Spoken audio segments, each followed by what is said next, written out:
Somebody is going to call a player world class today. And here he is again. Here he is again. That's astonishing. It's absolutely world class. Probably in the next hour, probably about someone who had just one good half. And that word used to mean something, but right now, it means nothing. And I'm going to prove it to you in 13 steps. By the end of this video, you are going to struggle to name 5 players in the world who are actually world class. Go back to 15 years, world class was probably said a dozen times a season, and about maybe a dozen players. Now, it gets said a dozen times a match. Same word, but completely different meaning. Language didn't get more precise as football went global.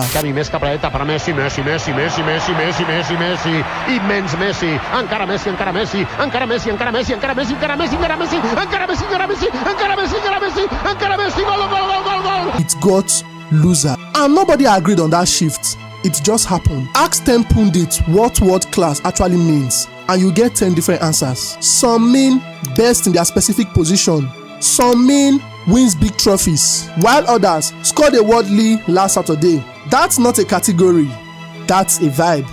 And you can't have a real debate about a label when the people arguing are not even measuring the same thing. One great performance gets a player label for a season. One bad World Cup, the same player gets stripped of it by half the internet. But form isn't identity. A 90 minutes masterclass tells you what happens on Tuesday. It doesn't tell you what a player actually is across 3 years. Here's the comfortable part. Pundits get paid to talk for 90 minutes about a game that maybe had 15 minutes of action. The label is the filler, it's easy, it's dramatic. It needs zero further explanation. And that's exactly why it gets used on players who are good but not great 20 times a broadcasting section. It's not a compliment anymore half the time.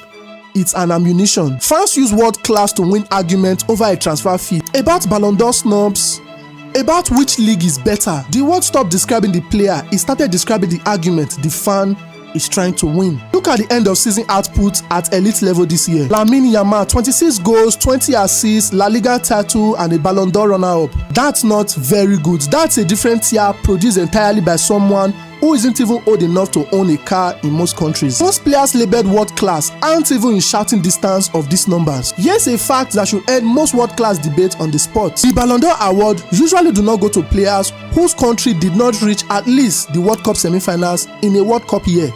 Which means football's own voters, the people whose entire job is to identify the best players alive, have quietly agreed that individual brilliance without a collective knockout success doesn't even qualify you for consideration. That's a far higher bar than anything Twitter is applying.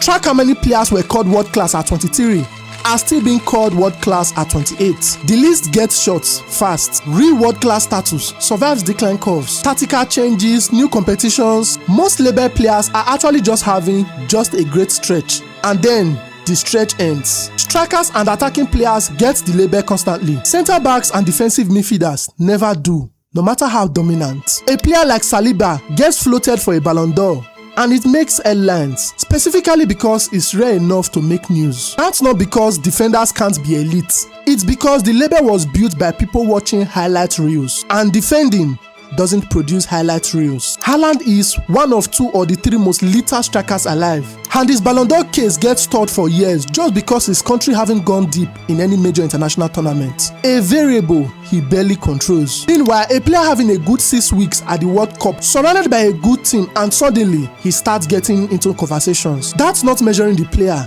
that's measuring the roster. Messi at 39 scored a hat-trick against Algeria, then kept producing in the group stage and through the knockouts. And the reactions wasn't still good, but disbelief, because everyone had quietly assumed decline was mandatory. Harry Kane have been the tournament's most devastating finisher, brace after brace, carrying England's scoring load almost alone. 2 completely different profiles, a legend defying his own timeline and a striker having the time of his life.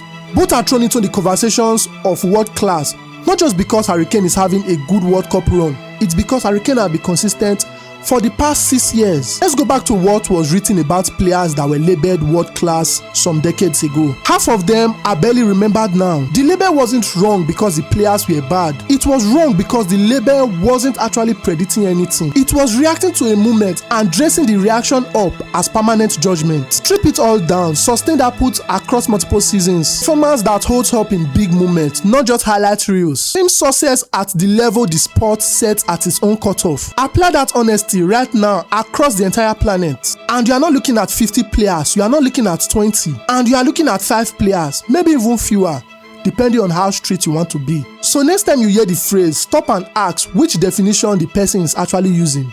Here's the real question: if only 5 players on earth actually clears the bar, what do we call everyone who is actually still great, but not in the rarest tier? Tell me your 5 in the comments who are actually world class in the last 10 years. And be sure to like and follow for more.